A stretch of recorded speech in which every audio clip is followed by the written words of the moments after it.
Rayburn. Watley sat and watched his wife Jolyn make a scene on the dance floor of the community hall. Everyone was watching her. For 6 years, he had been dreading the possibility that this night might come. Of course, he wanted a lot of things. Jolyn was a beautiful, energetic woman. For 6 years, their social life had been limited to what they could do together or with their two boys. There were no parties, no social gatherings, no socializing with friends or acquaintances. Frankly, they had very few friends to socialize with. Rayburn Watley had several reasons for insisting on this strange arrangement. First of all, he was extremely jealous, and Jolyn attracted arrogant boys. She was different from the girls back home in many ways. She knew how to groom herself and dress in the latest fashion. She was educated and sophisticated, yet fun and playful. She was also a great flirt. That's where the problem arose. Why would a jealous man marry a woman who likes to tease and flirt with everyone he meets? Rayburn kept his wife on a short leash. Their son Brian had just turned 5, and Tyson was almost 4. Taking care of them in the household was practically a full-time job. Rayburn tried to make things easier by taking everyone out as often as possible.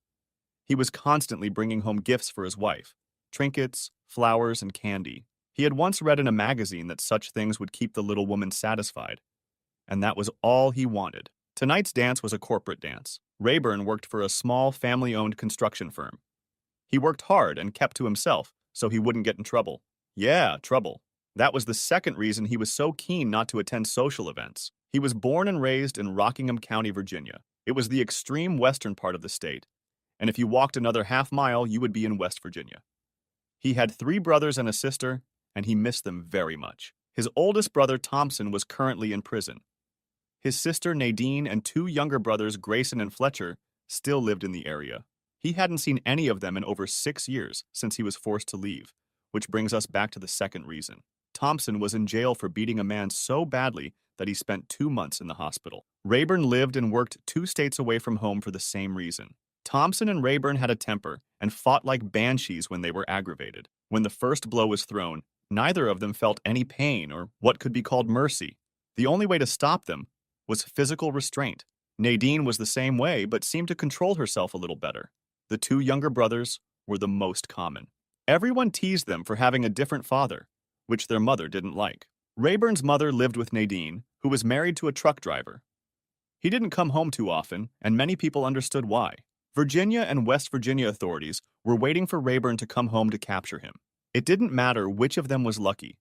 In any case, the same fate awaited him as Thompson. Rayburn sat quietly in the back of the room watching his wife. Jolyn danced and joked with all the men, married and single. She was a coquette and enjoyed every minute of her free time. Too much time had passed.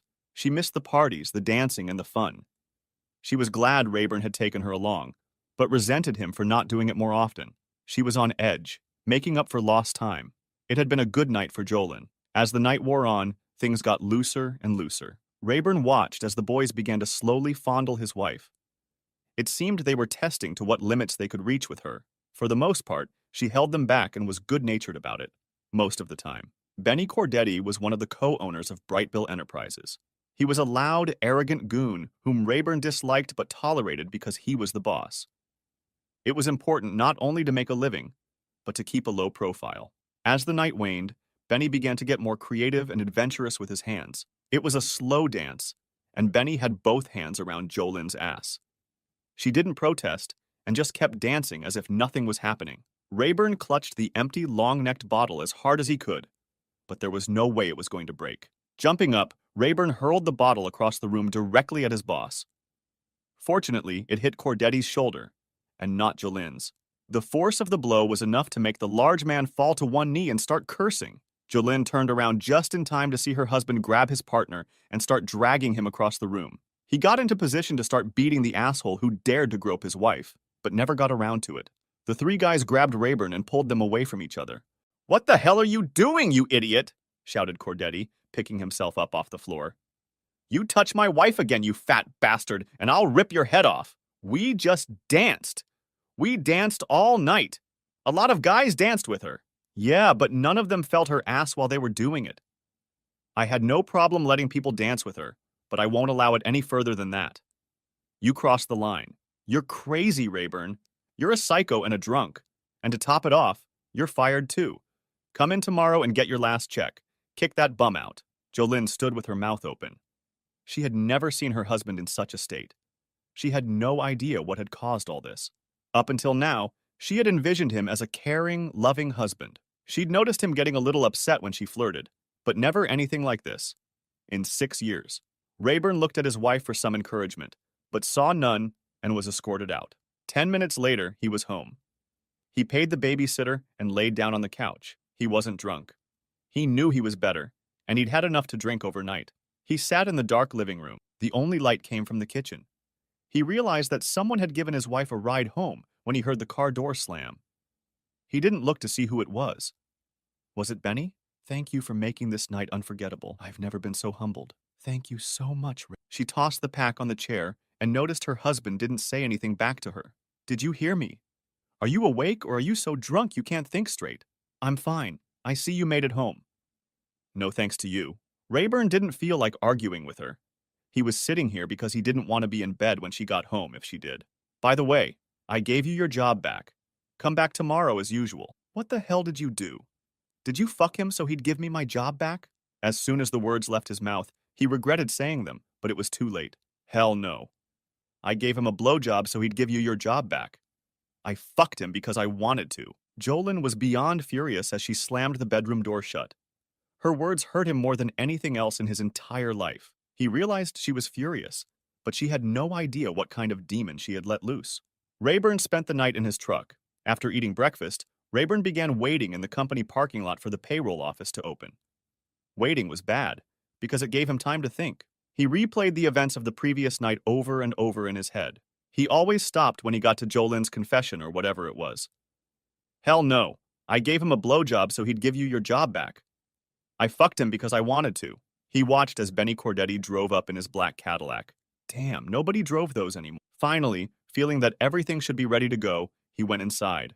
The payroll girl seemed hesitant to write him a check, but finally did. Before he left, he signed some termination forms regarding medical certification and tax information. Rayburn breathed a sigh of relief as he walked outside, but he was too late. Hey, Rayburn, what the hell's going on? Benny looked even bigger and pudgier in the daylight. Didn't the old lady tell you? It's all right. I took you off the fire. Rayburn waited as he walked toward him. Several of the workers had stopped what they were doing and were staring in their direction. I'm sorry this whole misunderstanding happened, Rayburn. I'm sure everything will be fine from now on.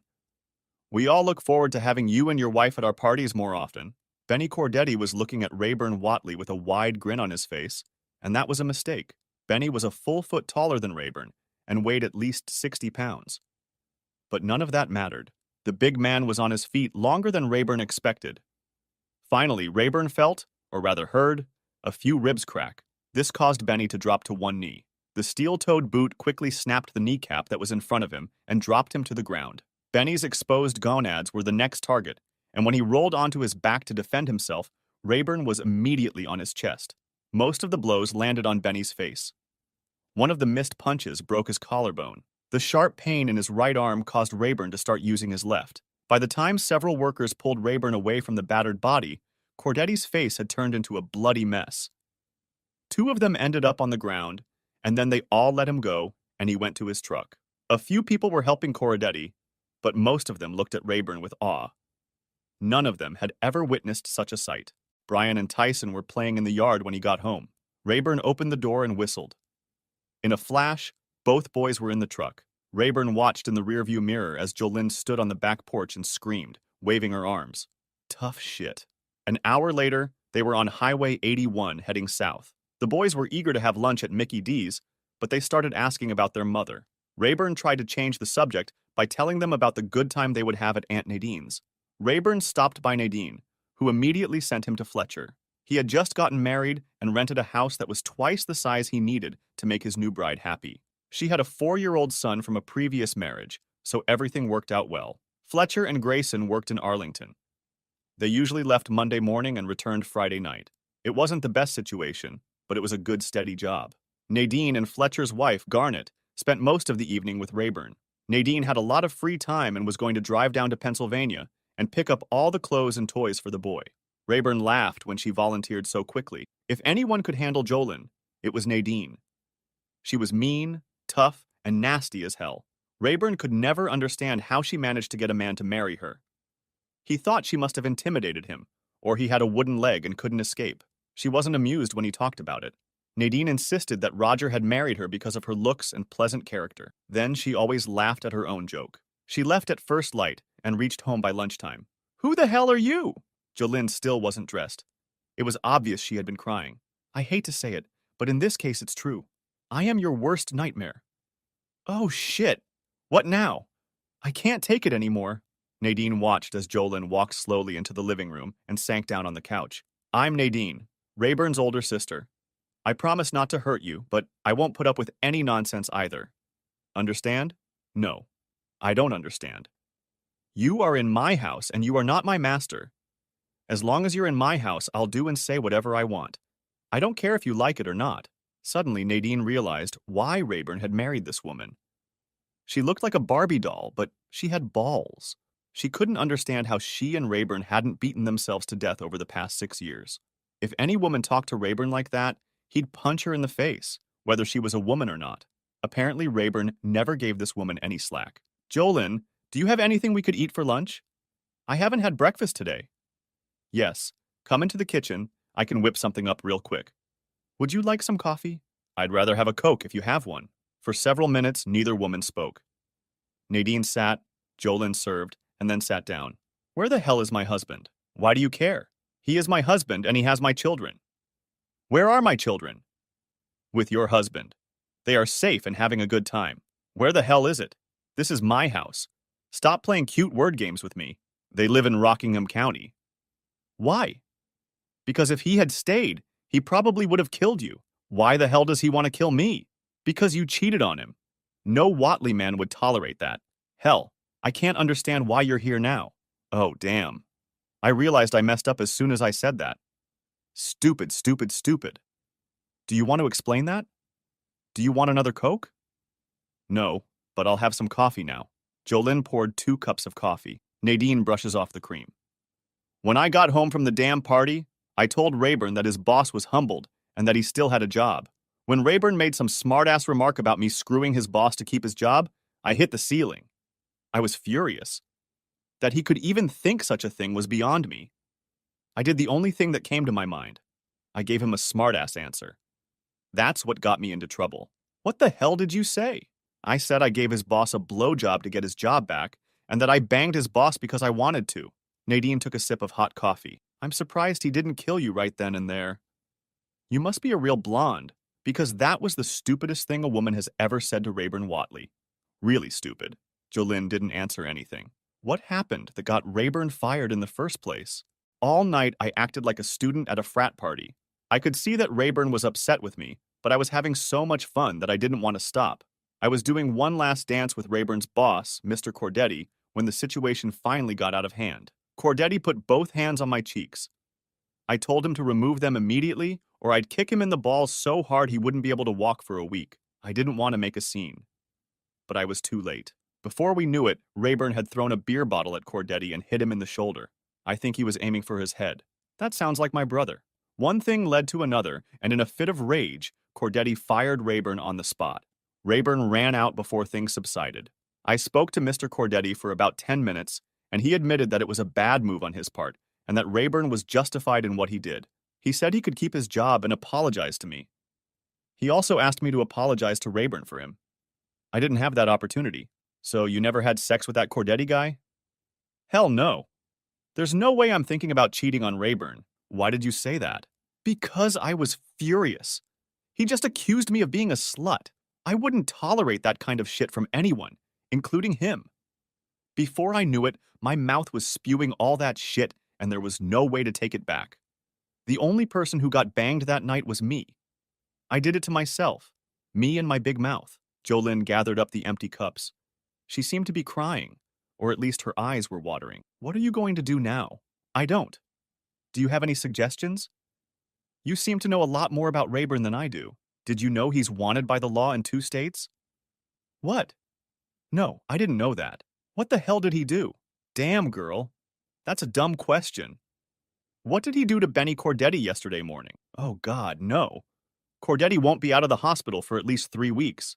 This is the Rayburn we all love and adore. For a few minutes, both women sat in silence. He can't come back here, can he? No. He can't stay there either? That's right. What the hell are we supposed to do? What do you mean, we? You're not among Rayburn's favorites right now. Oh, shit.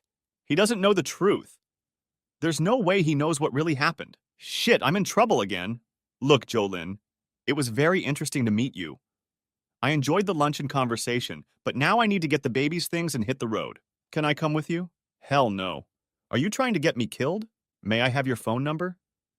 I can handle it, but don't expect me to take sides. Rayburn is my brother. Blood comes first. We have money in the bank that we've been saving to buy a house. Rayburn needs money? I can get it for him. He's fine. He's with his family. He doesn't need anything. Hold on to that money. You might need it.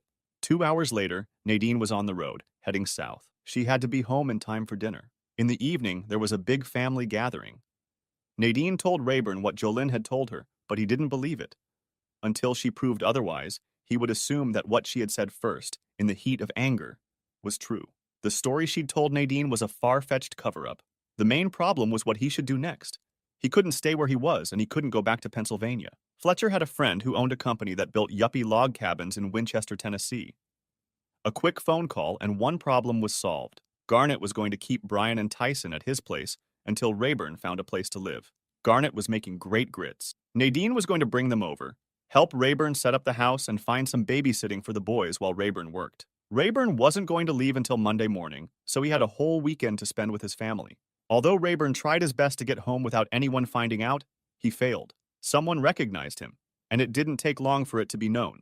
It never reached the ears of the law, but it did interest several people. Rayburn Whatley was a local legend. Anyone who wanted to be a badass could make a quick reputation for themselves if they overpowered Rayburn. It was like westerns about young gunslingers challenging the more experienced ones, only this time there were no six-shooter pistols. Besides, Jolyn Whatley had spent all day driving to find her husband and deal with him. The longer she drove, the angrier she got. By the time she reached Rockingham County, she was furious. The Whatley family set up in the house with plenty of cold beer and 2 grills with ribs and hamburgers. The plan was to remain inconspicuous and enjoy the weekend. All was well until the first phone call. Fletcher answered the phone. When he hung up, he laughed, attracting everyone's attention. Damn it, Fletch. What the hell's so funny? Nadine was the first to enter the conversation. He chuckled slightly before he spoke. Danny at the Grist Mill bar said there was just a pissed-off blonde woman there, demanding to know where she could find Rayburn Whatley. Apparently she's been going around all the bars trying to find her husband, and is being very loud about it. He said she seems to be acting obnoxious on purpose to lure you in. Nadine, does that sound like something my wife would do? Nadine couldn't keep from laughing. Damn right. She'll make a fuss until she finds you. I think that woman is in love, Rayburn. I think she's crazy. You know very well that the law will find out about this, and then we'll be in trouble. The tone of conversation around the table was mixed, but almost everyone thought it was funny. That was until the next phone call. They all watched Fletcher until he was done, and then waited for him to tell them what was going on. Rayburn, remember a guy named R.B. Griffith from Page County? Yeah, a tough guy who lived east of Luray. My good brother. He is looking for you too. And it looks as if your wife and R.B. Griffith will be in the same place at the same time tonight. For a moment, there was silence in the room. Finally, Rayburn stood up and rested his long neck on the table. You all must excuse me for a few minutes while I go in search of my loving wife. Fletcher and Grayson didn't want to miss anything that was about to happen, but Rayburn gestured for them to sit down. He indicated, however, that he wanted Nadine with him. He saw Jolyn's car in front of Wet Willie's. He parked in the back, and he and Nadine walked through the side door. It was a Saturday night at a country honky-tonk, but you could hear a pin drop if you didn't count 2 people chatting in the middle of the dance floor. Jolyn was standing nose to nose with R.B. Griffith. Of course, he had to bend over a bit to get his position even. R.G. Griffith was large and fat. Being overweight could be an advantage or a disadvantage, depending on how one looked at it. Rayburn and Nadine slowly stepped closer. Everyone froze in place, waiting to see what was about to happen. If you lay a finger on my husband, you miserable piece of shit, I'll rip your balls off and feed them to my dog. Rayburn laughed to himself, for they didn't even have a dog. Tell you what, little lady, after I'm done with that scrawny runt you call a husband, I'll come back and show you what a real man is. It was like 2 kids in a schoolyard. They continued to do this for over a minute. It was obvious that Jolyn wasn't the least bit afraid of the asshole, but it had to end eventually. Rayburn moved a little closer, and Nadine stayed close to him. RB leaned closer to Jolyn and grinned, whispering something to her. Big mistake. Jolyn smacked him on the head, but hard enough that he turned his head, closed his eyes, and pinched himself on the bridge of his nose. It wasn't hard enough to hurt him, but it was annoying and embarrassing. Before he could open his eyes, he reached out and grabbed what he thought was Jolyn's blouse. After a second, he realized he was holding Rayburn's shirt. The surprise on his face was immediately replaced by a satisfied grin. The second headshot was much more difficult than the first. R.B. Griffith was on one knee, and the first real blow had yet to be thrown. The smirk was gone, and blood was flowing in rivers. Nadine took Jolyn aside as Rayburn put a steel-toed boot right on R.B.'s left kneecap and then started throwing punches. It was over in less than a minute. Rayburn wasn't able to do much damage to R.B.'s ribs and torso due to the amount of body fat, but he had plenty of other areas that caught his attention. He only stopped beating his opponent when someone announced that the sheriff had just arrived. Rayburn exited through a side door as the officers entered from the front. The confusion in the room made it difficult for the officers, and he had no trouble escaping. Nadine took Jolyn home with her, but took the long way home. She didn't know what Rayburn's intentions were, but she didn't want to rush him. By the time they reached home, Rayburn had packed his things and was on his way to Tennessee. Jolyn was furious. Nadine, on the other hand, thought the whole thing was funny as hell. It took Jolyn a few weeks to realize that Rayburn wasn't coming back. A couple more weeks, and she guessed where he was. One morning, she just disappeared. Nadine called Rayburn to let him know she was on her way and in a bad mood. Jolyn left the boys with Fletcher and Garnet when she left. Rayburn and Grayson tried to keep a low profile while they lived in Winchester. They hadn't become hermits or anything, but they had slowed down a bit. Nadine showed up a couple days after she called. No one knew anything about Jolyn. While Rayburn and Grayson were working, Nadine visited all the local clubs and honky-tonks to see if Jolyn had shown up there. It had been several weeks since she had left. I found her. Nadine looked quite pleased with herself. Would you care to initiate us into this? Rayburn looked more excited than pleased. She lives in a trailer park near Belvedere with a biker named Osman. They seem to be very attached to each other. She's very open about looking for it. She goes a lot of places, but their favorite place is a bar called the Monkey Barn. Osman works as a trainer at a gym in downtown Winchester. He considers himself a badass and a biker, even though he's not affiliated with it. That's good to hear. But what am I supposed to do now? Brother, you're going to have to talk to her someday. And you better do it now. Grayson placed 3 long necks on the table. Rayburn, Grayson, and Nadine sat off to the side. The Monkey Barn wasn't that big, but it was crowded. They didn't try to hide, and it worked for them. Jolyn showed up with a big guy who must have been Osman. He was big and strong. No beer belly on this guy. She was all over him, which tended to piss Rayburn off. After 10 minutes, she finally noticed him, and her attention shifted to Osman. Now that she knew he was here, she was doing this to aggravate him. And it was working. Jolyn looked over to the bar and grabbed 3 beers. Osman just stood at the other end of the room and watched her walk toward him. Well, if it isn't my husband and his loving family, it's a surprise to catch you here. She set a beer in front of each of them. What do you want, Jolyn? Why do you insist on following me even though you know I don't want you? You know what I want? I'm your wife. I want us to be together again. You and me and the kids. That's what I want. If that's true, what the hell are you doing with that biker? He's not a wishy-washy kind of guy. He's a real man. I needed a place to stay while I looked for you, and he had a spare room. I suppose you share his bed too? Rayburn took it as a question. It's none of your dog's business. If you were fulfilling your duties as a husband, it wouldn't be necessary. For a few seconds, no one said anything. How are my children, Nadine? Is Garnet still taking care of them for me? But there was still no response. Finally, she got angry and went back to her new friend. It was quiet for a while. They decided to finish their beer and leave. They saw everything they wanted to see. And that's when everything turned to shit. As they rose from their chairs, Rayburn seemed to stumble. He was a little agitated and had trouble walking or even standing. Nadine and Grayson didn't notice this. He was still agile, but not as agile as usual. They never made it to the door. Osman bumped into Rayburn as he walked by, and the next moment he was already punching him. Nadine and Grayson were completely confused. This had never happened before. Rayburn didn't fight back. Osman beat him until he fell down, then started kicking him with his legs. Finally, Nadine got into the fight to protect her brother. Nadine looked over and saw a smiling Jolin. Jolin was actually laughing as she and Osmain jumped out the door. Grayson insisted that the hospital perform a full toxicology analysis on his brother. There was no doubt that he had been drugged, and the police were immediately notified. The injuries turned out to be quite serious, and Rayburn spent 5 days in hospital. The police never found Osman or Jolin. Rayburn and Nadine returned to West Virginia so he could recover. For some reason, local law enforcement on both sides of the state line didn't bother him. Exercise was never a part of Rayburn's life.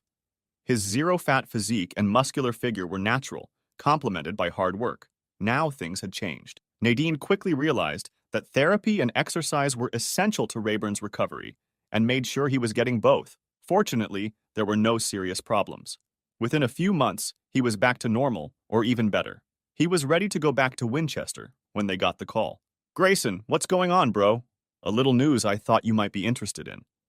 It seems that Osman and your wife left for Sturgis this morning. They are traveling on his motorcycle, so I imagine it will take about 3 days. They were there in Winchester?" "No. After the trouble at the Monkey Barn, they moved to Chattanooga. That's why we couldn't find them. He was bragging to some old friends in town, and that's how I found out about their trip." "What the hell was he bragging about?" "The beating. He claims he's the only one who could take Rayburn Watley." At this point, Nadine intervened. "I'll have the truck packed and ready in an hour. Rayburn, drop the boys off at Garnett's and be back here in 10 minutes, no more. We've got a long trip ahead of us." It took them exactly 24 hours to cover the 1,600 miles. Nadine managed to get a room in Deadwood. It was close enough for what they needed to do. It was simply impossible to compete with a crowd of 500,000 people. They spent most of the first day sleeping and recuperating. They had no idea where to begin their search or how to conduct it. Since most of the city was closed off to all traffic except motorcycles, they had to walk almost everywhere. Nadine thought it was funny, but it made Rayburn angry. They had spent 10 hours searching the first day, but had gotten nowhere. The second day did not start any better. They decided to split up and keep in touch by cell phones. It was about 4 o'clock in the afternoon when he found Osman. He and Jolin were partying in noisy company in the middle of a crowded beer hall. He called Nadine and let her know where he was. Rayburn watched his wife and her new man for about 10 minutes and then slowly made his way through the crowd. If he tried to start something inside, he would be quickly stopped. He had to take it outside, where he would have a chance. He was already 10 feet from their table when Jolin saw him. "Oh, shit!" All of their table mates turned around to look when she shrieked. Rayburn wasn't that big and not that unpleasant looking, but he had everyone's attention. Osman toppled over his chair trying to get up. He began to squeeze through the crowd, trying to get to the door. He had at least 30 feet to go. Jolin crouched down and tried to become invisible. It didn't work. Rayburn followed, but he was in no hurry. Osman threw one last glance over his shoulder and sprinted out the door. He hadn't heard the siren or the squeal of the ambulance's brakes when it hit him. Ambulances and fire trucks were the only exceptions to the rules of the road. Nadine arrived just in time to see him get hit. By now, there was a commotion, and Jolin didn't immediately find herself kneeling next to her escort. The medics immediately attended to the problem, but she was still looking around the crowd for Rayburn. Then she noticed Nadine beside her. She had to make a choice, and she slipped through the crowd in confusion. Nadine followed her as she disappeared into the RV and bus parking lot. Osman was struck square by an ambulance, resulting in 2 broken legs. Rayburn watched calmly as the ambulance crew loaded Osman into the back of the ambulance with another patient. He was amazed that they could fit 2 stretchers in there at once. It had been a long drive here, and he hadn't even had time to fire a single shot. 10 minutes later, Nadine returned. "You lost her." "No. Are you going to tell me what's going on?" "Not until I have a cold beer." As they entered the beer tent, she giggled. Nadine didn't like to giggle, so it seemed a little odd. "Your wife was thrashing around the parking lot trying to find someone to let her into one of the cars. Most of them were empty. Finally, she found a couple guys who apparently agreed to let her hide in their bus. I waved to one of them, and he approached with a smirk on his face. It wasn't what he was expecting, however. My Spanish sucked, but I ended up giving him $800 if he would agree to take Jolin with him when they left." Nadine finished half of the long neck in one gulp. Where were they headed? "I don't know. Didn't ask. But the emblem on the bus said, Diablos de Juarez." We both laughed at that. "By the way, you owe me $800. When we returned, a big red Freightliner was parked outside the motel. Nadine had kept Roger informed of our whereabouts, but she hadn't expected him to show up. I left Nadine and Roger to use the room and found the Deadwood Legends Steakhouse myself. I ordered a large ribeye but couldn't finish it. When I got back, my sister and her husband were still in the room, so I made myself comfortable in the pickup and tried to catch a few moments of sleep. He didn't seem too afraid of her. A knock on the truck window woke me from a light doze. I thought Nadine and Roger were done, but I was wrong. It was a 20-year-old girl dressed like a biker girl. I'm not interested. Go to the truck stop a quarter mile down the road. I'm not a prostitute, damn it. I just want to ask you a question. I think I pissed her off. What? I see you have Virginia plates on your truck. Are you going back there? Yes. I need a ride to Harrisonburg. I groaned and moaned a little, and then climbed out of the truck. I gestured toward the motel dining room and started walking. She picked up her backpack and followed me. Would you like some coffee? I got a nod, but no more than that. As the waitress started to approach the table, she leaned over and whispered, "Can I have a burger too?" I added a large plate of fries to my order and then introduced myself. My name is Rayburn. What's yours? Wanda. Wanda Stiles. How did you get here, Wanda? One of the guys I worked with convinced me that we'd have a great time here at the rally. He might have a great time, but I don't. 2 days on the back of a Goldwing might sound like fun to someone, but not to me. He hasn't even gotten a motel room. I refuse to spend another night in a camping tent. Well, that sucks. It gets even worse. He also claims to have kidnapped your wife. That's it? No! That son of a bitch offered to share me with his new biker buddies. That's when I decided I needed to get out of here. Wanda ate the burger as if she hadn't eaten in days. She also did pretty well with the fries. She wasn't thin, and she wasn't fat. Rather, she resembled a fattened corn farmer. About that time, Nadine and Roger walked in. I introduced them. "Oh, damn, I'm sorry," said Wanda. "I thought you were traveling alone. He'll be right back." Nadine waved a hand at the waitress. "Rayburn, I'm going back with Roger if you don't mind. In fact, I'm going to go with him if you don't mind." She found that amusing. Roger only smiled. Here ends another chapter in Rayburn Watley's life. Nadine and Roger did not return to West Virginia until 3 weeks later. Osmond spent 4 weeks in a hospital in Rapid City. While he was there, his Harley disappeared. No one heard from Jolin again. During the trip home, the relationship between Wanda and Rayburn improved, and as they drove through Indiana, there was a sudden jump, and Wanda recognized his last name. Rayburn Watley was, and still is, a name to be reckoned with in Virginia. Greta teaches Wanda how to make grits.